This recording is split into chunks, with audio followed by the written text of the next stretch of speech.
Donc après vous avoir livré mes impressions sur le millésime 2010 des Côtes de Provence, je vais essayer de vous donner quelques-uns de mes coups de cœur en fait, de certains domaines qui sont ressortis un petit peu au-dessus des autres ou peut-être simplement un petit peu plus intéressants, un petit peu plus inattendus. Donc ce que je vais vous présenter est une sélection qui n'est pas du tout exhaustive en fait, puisque sur les 150 domaines qui étaient là, j'ai dû en goûter simplement peut-être que le tiers ou la moitié, puisque ça représente quand même une dégustation assez importante. Donc je vais vous énoncer quelques-uns des domaines avec quelques cuvées un petit peu intéressantes que j'ai jugées vraiment dignes d'intérêt. Voilà, donc le tout un petit peu classé par terroir et par région du département. Alors pour démarrer du côté le plus à l'est du département, j'ai beaucoup aimé sur la Motte le domaine des Grands Esclands, qui est un domaine relativement peu connu finalement, chez lequel j'ai goûté une belle cuvée. Alors quelque chose d'amusant, c'est que cette fois-ci on n'est non pas en AOC, mais on sera effectivement en vin de pays, puisque c'est un 100% chardonnay. Une jolie bouteille, vraiment, sur le chardonnay, c'est plutôt le terroir de la Bourgogne. Dans le Var, on a des choses qui sont souvent un petit peu moins intéressantes, mais là, on a vraiment quelque chose qui est digne d'intérêt, avec un vin fin, frais, élégant, avec des jolies notes minérales. Une belle typicité du chardonnay. Bon, c'est des vins qui ne sont pas faits pour être gardés très longtemps, mais pour être bu dans l'année, c'est vraiment une jolie bouteille. Un autre incontournable du secteur de Fréjus, c'est le domaine des Planes, qui est une ancienne propriété, qui a toujours fait des choses un petit peu originales. Alors son blanc à base de rôle est, j'allais dire, sans surprise. On a un vin qui est gras et floral, avec une belle fraîcheur, un vin intéressant à boire déjà aujourd'hui. Une particularité du domaine des Planes, c'est de planter des muscats et de faire une cuvée à base de muscat, qui est dans vin de pays, qui est un muscat sec. Alors pas tout à fait, parce qu'on a quand même un vin avec 10 grammes de sucre résiduel, qui est quand même qui donne un moelleux et une sucrosité naturelle qui est assez originale pour un vin de la région. Mais l'intérêt de ce muscat, en fait, c'est qu'on a quand même un vin avec une belle fraîcheur, on retrouve le côté grain de fruit du muscat, vraiment digne d'intérêt original pour l'apéritif, ou pour un fromage, pour un accord un peu original, ça peut donner quelque chose vraiment de sympathique. En remontant un petit peu plus sur l'intérieur du département, un des grands incontournables, une institution varoise, c'est la commanderie de Peyrassol, qui est à Flassan, qui a longtemps été menée par Françoise Rigord, qui est vraiment une des grandes dames du vin. Dégustation intéressante, vraiment, avec deux blancs, son blanc traditionnel, avec une belle fraîcheur, là aussi, sans surprise. Un blanc élevé en barrique, qui est un petit peu plus original et un peu plus inattendu dans le département, avec un boisé qui est fin, qui est fondu, qui est élégant.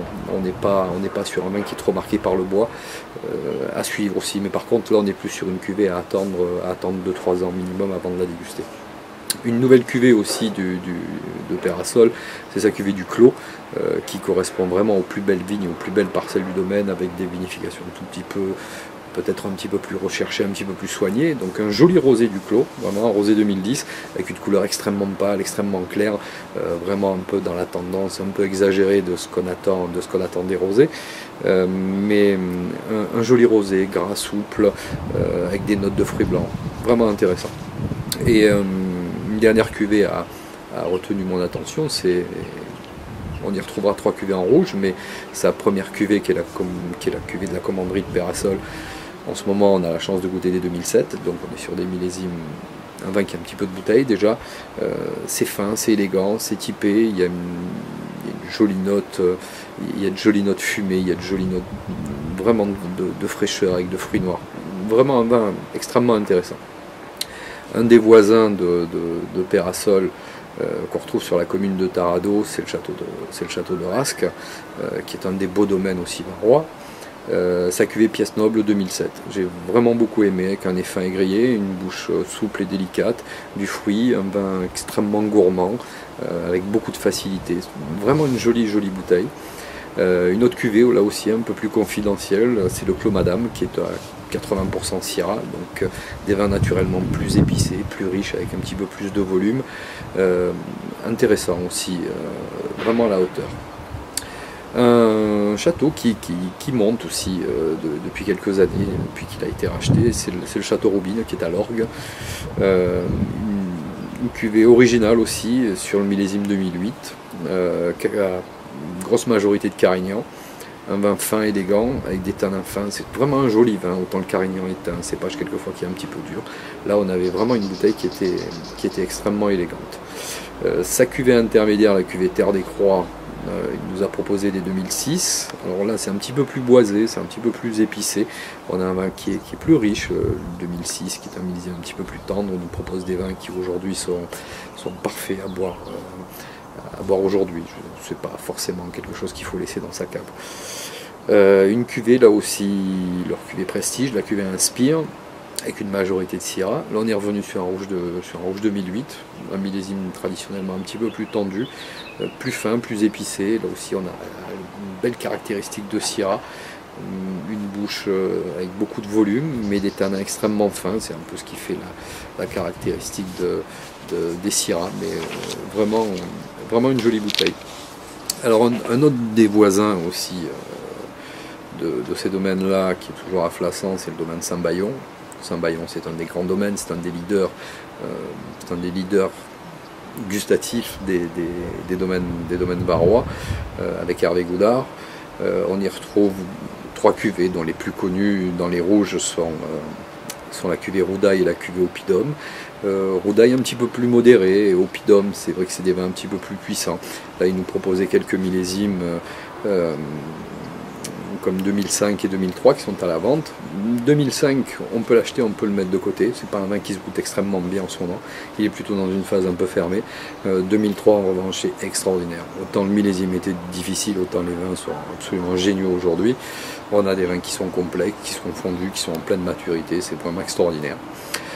Également, ils nous avaient amené quelques 2009, alors qui eux ont été prélevés des barriques, puisqu'ils sont encore en élevage, sur Oppidum et sur Roudaille. Bon, c'est plein, c'est riche, c'est puissant. On est sur un 2009 ensoleillé. C'est plein de promesses, à mon avis, à suivre dès qu'ils seront disponibles. On va revenir un petit peu plus sur le littoral, sur Bambly-Mimosa, un domaine que moi je suis depuis 3-4 ans. Je trouve qu'ils font des progrès considérables. C'est le domaine de la Sanglière, donc qui est à Borne, avec sa cuvée spéciale 2009 et sa cuvée Prestige 2009. On a des vins qui sont mûrs, qui ont une bonne typicité. C'est des vins à majorité, c'est souvent des vins à majorité Syrah chez eux. C'est toujours très rond, il y a beaucoup d'élégance, il y a beaucoup de souplesse, on y trouve même presque une certaine sucrosité dans les rouges. C'est vraiment intéressant, dans ce domaine je suis assez régulièrement. Ils ont un blanc avec un élevage en barrique aussi, qui perd un petit peu en typicité, mais qui est plutôt une réussite, je trouve quand même, qui donne des blancs assez complexes avec une belle fraîcheur. En restant sur la Londe, dans les beaux domaines, vous y retrouverez le château des Valentines aussi, qui est un des incontournables de la Londe, quand on veut aller chez les grands de cette commune, hormis Sainte-Marguerite et Saint-André-de-Filière, qui sont toujours à la hauteur de leur réputation. Les Valentines, moi j'ai adoré sa cuvée Bagnard, qui est sa tête de cuvée. Sa cuvée, là aussi, encore une fois, très confidentielle. Ils viennent de mettre à disposition les rouges 2008. Alors là, c'est vraiment le rouge de garde par excellence. On est concentré, on est épicé, on est sur des notes de cuir, sur des notes fumées. On a des bouches boisées, presque caramélisées. C'est vraiment une structure assez carrée. C'est un beau vin de garde. Moi, j'ai quelques bouteilles un petit peu anciennes, comme des 2000, qui est le premier millésime de la cuvée Bagnard. C'est vraiment somptueux. Et puis, il faut vraiment pas être pressé. Alors, si on continue notre chemin, on va remonter un peu sur Pignan. Alors, à Pignan, on retrouve l'incontournable Rimoresque. J'ai bien aimé aussi, assez prometteur, toujours des vins de garde.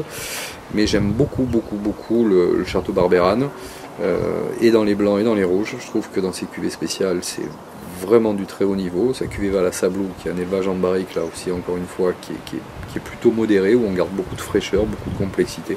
C'est vraiment intéressant. Il vient de nous mettre aussi à disposition les rouges 2007 dans sa cuvée Charlotte. Ça, c'est quelque chose à mettre dans sa cave, c'est bien ça, parce que c'est vraiment une bouteille remarquable. C'est fin, c'est concentré, c'est plein de fruits noirs. Vraiment un beau vin avec des bouches superbes, avec plein d'envolées, plein de volume. Belle qualité de tanin. Pour moi, c'est un des incontournables et des réguliers. Alors, une bonne surprise aussi dans la dégustation. Ça faisait quelque temps que je n'avais pas goûté le domaine de la Bernarde, qui est au Luc, qui appartenait à Guy Molnar, qui est un de mes très bons amis, un grand vigneron varois, qui a cédé le domaine il y a presque 2 ans bientôt. Les blancs et les rosés ont été revus sur une vinification un petit peu plus traditionnelle, puisqu'il a vraiment des vins avec une spécificité particulière.